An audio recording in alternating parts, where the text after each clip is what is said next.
tayo kahit san mo pag gusto. Sa kanan ko, ika'y nakaupo. Road trip tayo kahit san mo pag gusto. Sa kanan ko, ika'y nakaupo.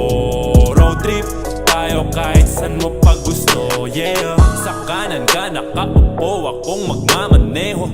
Dire-diretso lang at hindi na ako pepreno. Saan man mapadpad, anong destinasyon? Sabihin mo san mo gusto, san tayo ngayon? Sa'yo akong bahala.